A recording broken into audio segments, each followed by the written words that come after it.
Today, look at myself. Look how up and down my sales go. I had a good day. It was pretty good through this time right here. And then look at this. It's up, down, up, down, up, down. Look at these $10, 12. I think I had a $6 day in here one day. There, yeah, pretty low.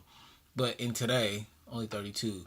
So you have to shift focus sometime. The reason why I'm making this video is because when stuff like this happens, you gotta go to other avenues, other sources. You gotta branch out. This is my pot stats.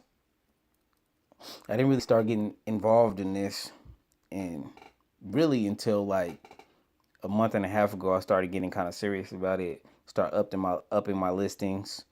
Getting more sales. I just made a sale today.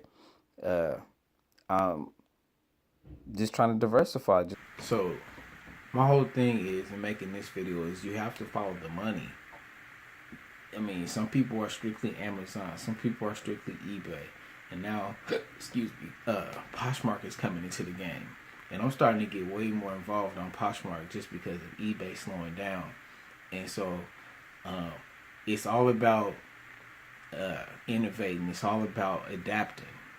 If one thing stopped working, you got to figure it out. You got to move on, or you got to figure out how to make that platform work. So I'm still constantly trying to figure out how to boost eBay. But if eBay is going to die out, we don't know. If it starts going low, and then, you might have to look at a different source, and why would you ignore Amazon? Why would you ignore that? It has a bigger customer base. I think it's like double the amount. I'm not 100% sure, but they have a bigger customer base, and I think people trust Amazon more for certain things. And certain items sell better on Amazon than they do on eBay, and certain things sell better on Poshmark than they do on eBay. Certain things sell better on eBay than they do on Poshmark. It's all back and forth. So you gotta get out here, mix it up. Don't be one of those people that just only stick to one platform and put all your eggs in one basket. Again, I gotta tell y'all, it's not a wise thing to do, especially if you're a full-time seller like me, or if you want to be a full-time seller. You got to mix it up.